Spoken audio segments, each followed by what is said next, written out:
All right, well, welcome everyone to the second round of TED Talks presented by TEDx Toga. We have a great lineup today. The first event was really successful. We're hoping the second one is too. I'm Rohan Gandhi, one of the co-presidents, and here's Mel. I'm Melissa, the other co-president. Today's a really special day because we have students sharing talks for students. So just before we begin, a reminder for everyone to silence their cell phones. And with that, we'll have Youman talking about the cost of convenience.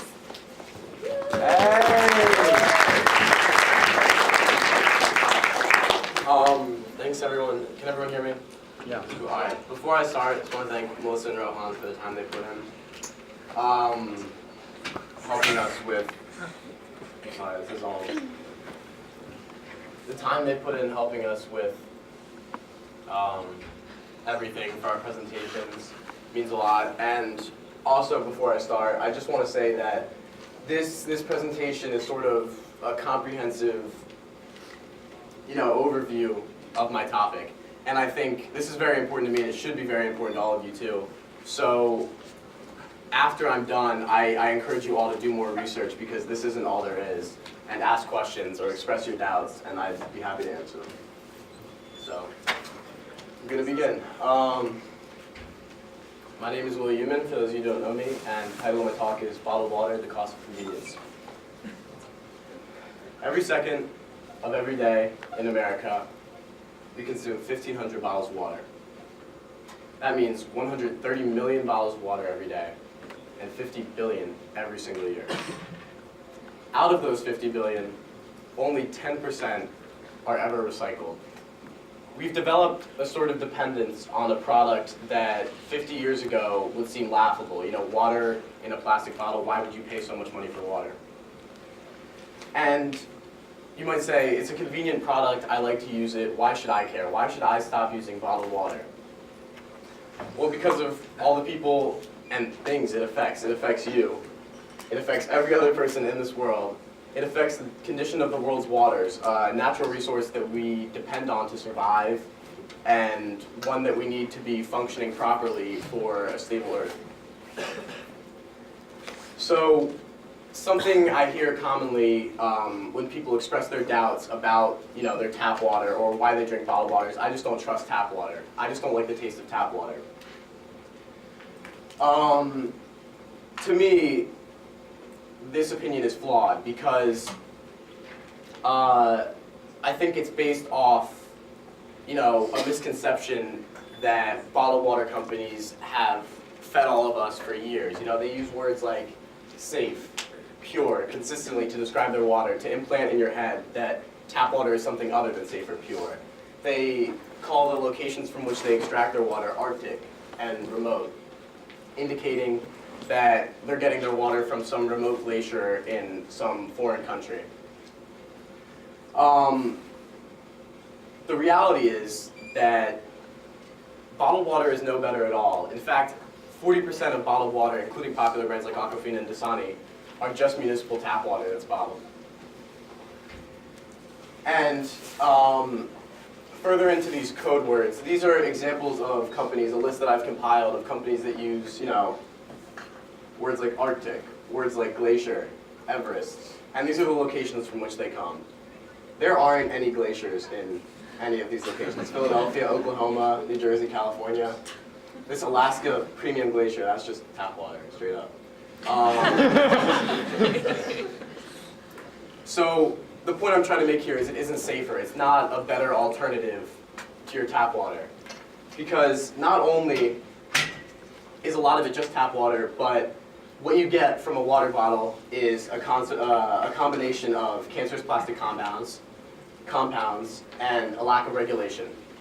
This lack of regulation is due to bottled water being regulated as a commercial product by the FDA. So what that means is that it's much less regulated than tap water, which is regulated and tested dozens of times a day by the EPA. But since the FDA is this commercial product, there's only one person in the FDA in charge of regulating all bottled water. So what ends up happening is that the industry regulates themselves. And since the industry is an industry, a for-profit industry, they're not going to necessarily do the best job of regulating themselves to provide the cleanest and healthiest possible product to the people. And in fact, bottled water that isn't moved in interstate commerce, which is 60 to 70% bottled water produced and sold in state, that's not regulated at all. That regulation is left entirely to the bottlers. A prime example of, you know, the misconception, like how the misconception has manifested itself of bottled water compared to tap water is this ad put out by Fiji a few years ago where they basically said, you know, our water is great because it's bottled in Fiji, not Cleveland. They specifically said Cleveland as just a random, you know, schmuck city that they could just, you know, say their water's not clean. But Cleveland took offense to this. They ran some tests. They found that the Fiji water had 40 times more bacteria than the Cleveland municipal tap, and it also contained trace amounts of arsenic. Well, under the legal limit, but regardless, trace amounts of arsenic.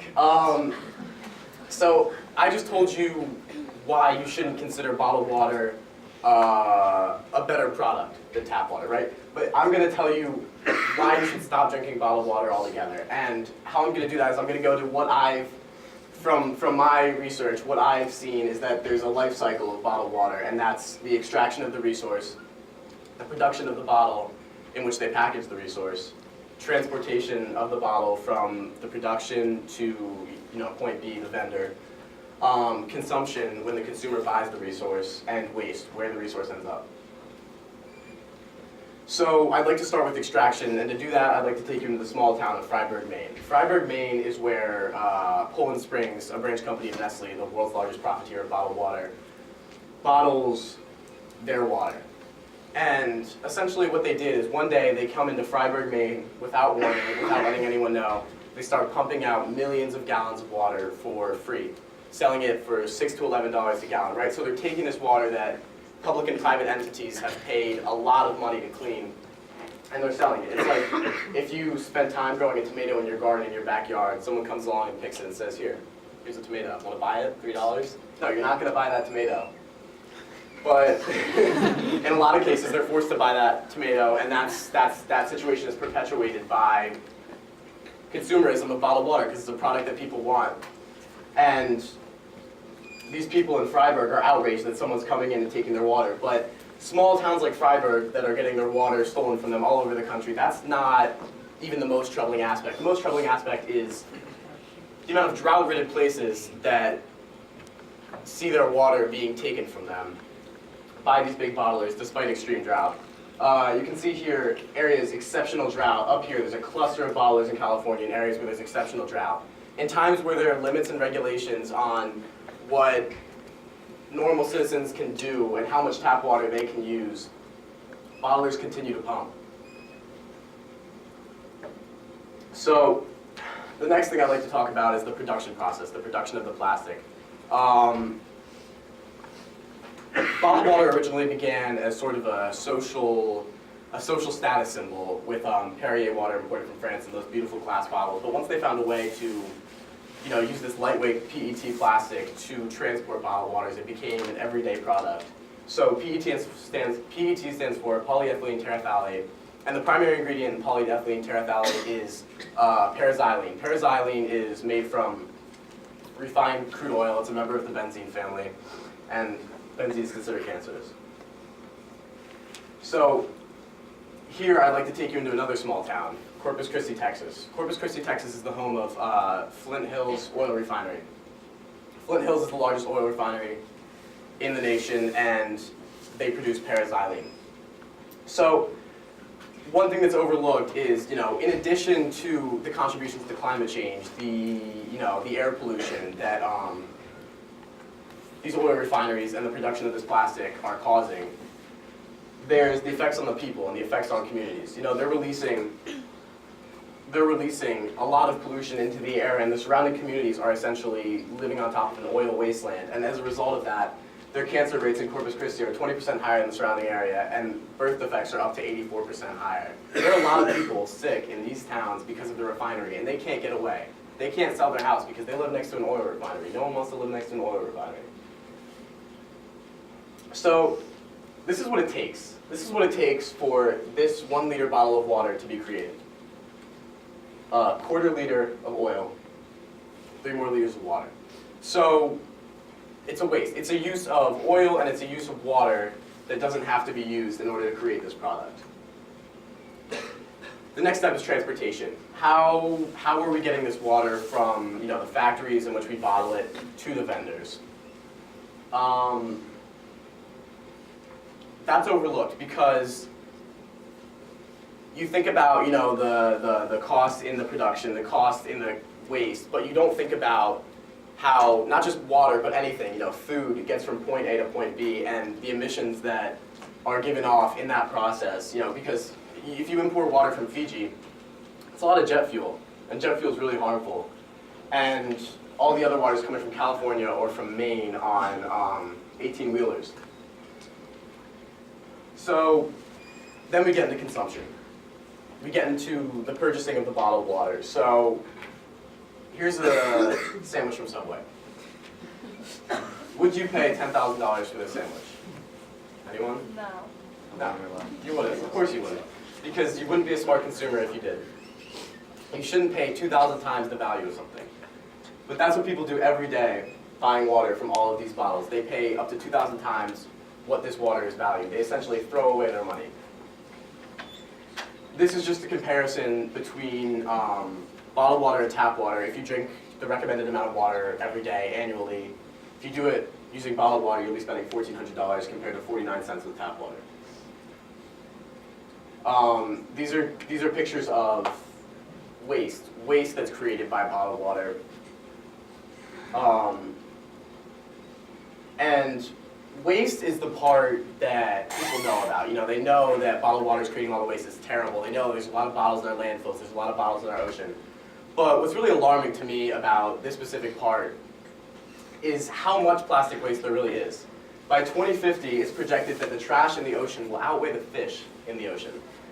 And another example of just the sheer amount of plastic we have in our oceans, not even counting the plastic we have in our landfills, is the Great Atlantic Garbage Patch. The Great Atlantic Garbage Patch, trapped in the North Pacific Gyre, is a patch of garbage, trash island, literally plastic stretched out miles. And the size estimates range from the size of Texas to the size of the continental United States. So I've told you all these things. I've told you that the extraction is bad because by letting these companies extract our resources and letting them control our resources, we're losing control of what should be a free natural resource. We're losing control of a God-given right. Water is a right because every other right that you can think of, what America's based on, life, liberty, the pursuit of happiness, all of that is, water is necessary for all of that to happen. Water is necessary for survival. So clean water should be a right for every human being. But the problem is it's not. It's not now because there are not enough people with clean water. Our water infrastructure isn't strong enough, and bottled water is just, perpetuating that problem. So what can you do? What can you do to stop this problem? That answer is simple. Stop buying bottled water. It's as simple as that. Get a filter, get a reusable water bottle. Just don't buy bottled water anymore. I do understand that bottled water has its place in disaster relief. It doesn't have its place in everyday use. And it shouldn't be used every day. It's laughable that we use it every day. And I encourage you all to do as I did. I stopped using bottled water in September. I haven't drank from a bottle since, or any plastic bottle of any kind, actually. And it's been fine. I haven't noticed a difference in my life. It hasn't been troubling to me. I encourage you all to do the same because it's important. Thank you.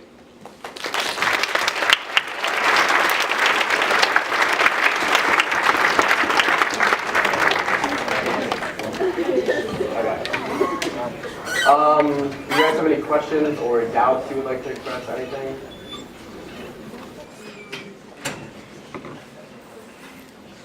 Yes. So just, sorry, do you want Go. oh, okay. Great job in your presentation. Thank you. So basically what I'm getting from your presentation is your point is to encourage us to stop using bottled water. Mhm. But if you were to, some people believe that a larger population, like the U.S. population, would just never be able to give up bottled water altogether. How would you combat that argument? What would you say would be a more practical solution to this problem? I mean, if you look at where the problem starts, all it takes is for the individuals to start saying no, right? So if as an individual, you say no to bottled water, you refuse it, you can encourage people, you can inspire people to do the same. Once I stopped using bottled water, my whole family did too. None of my families use bottled water in months. You know, you can make that difference. You yourself can stop using it. You're contributing to an immoral industry. You're wasting your money essentially to damage our earth and, you know, affect the lives of people negatively. So what I would say is, yeah, you can't control what everyone does, but stop using it. Educate other people on the negative effects and encourage other people to stop using it. And that's the biggest difference you can make. Thank you. Yeah. Oh, I just noticed, like, in general, our society, like, it's a lot easier for us to use, like, processed foods and bottled water just because the sheer amount of our population. But some of the numbers and things that you're saying, like 2050, like, the amount of, like, trash that it'll produce, like, we don't really know how sustainable, like, this lifestyle is. And, like, our society, we're dependent upon, like, these processed foods and, like, the bottled water and stuff. But I'm just curious, like, if we get to the point where we damage our environment too much, like, will there be a mass call for, like, going back to the natural way of, like, hunter-gatherer, or, like, kind of not saying hunter-gatherer kind of stuff, but, like, do you get what I'm trying to say? Like, if we're dependent upon this way to get our food right now, and it's not sustainable, what's going to happen if we surpass the point? Right, so here's what's going to happen. So people are going to become increasingly convinced as the environmental effects start to worsen. And we can hold out hope that there's not going to be, you know, a turning point, a point, you know, where there's some devastating natural disaster that brings us past the point of no return. And if we continue to move towards that point of, you know, an apocalyptic nature of our environment, my guess is, you know, changes will have to be made, you know, mass implementation of renewable energy and just, like, you know, reverting to older tactics, natural agriculture instead of industrial agriculture. You know, yeah, not those plastic. I mean, it would be a necessity for survival or else in trouble. Yeah, Thomas. Will the problem still exist because there's no infrastructure to transfer like other beverages like milk and any soda products? Like, won't there always be a problem with having bottles? Yeah, of course. So I think one thing to realize is that there's always going to be a problem with plastic waste. You know, but that's not really what I'm getting at. I'm not getting at, you know, cut out all plastic waste. I think the water bottle industry is the biggest of all evils, you know, because you're wasting your money on this product. And more than that, what's really alarming to me is not just the plastic waste. I think that's the part that's recognized. What's alarming to me is how we've turned this natural resource, this free natural resource, into a commercial product to be bought and sold. And once we do that, we lose control to corporations of our water.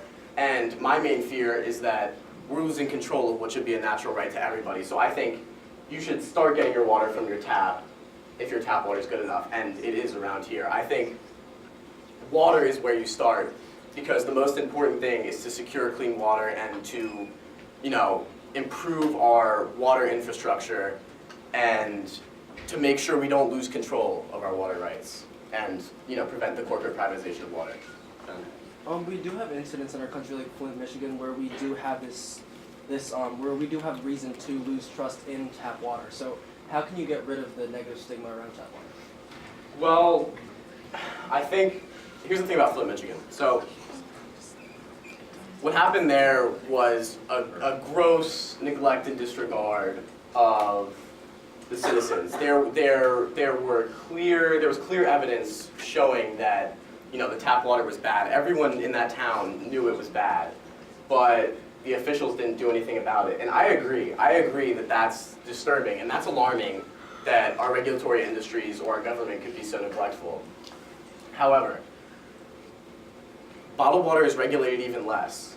So my argument is not that you can always guarantee the safest possible tap water, but usually it'll be a safer product than in Flint, Michigan. And as we've seen, you know, the fallout of Flint, Michigan, I would imagine that same neglect and disregard won't happen again. That's ending politicians' careers. That's ending, regulatory commissioners' careers. I don't think that's a common incident that will happen again, and that's a terrible disaster.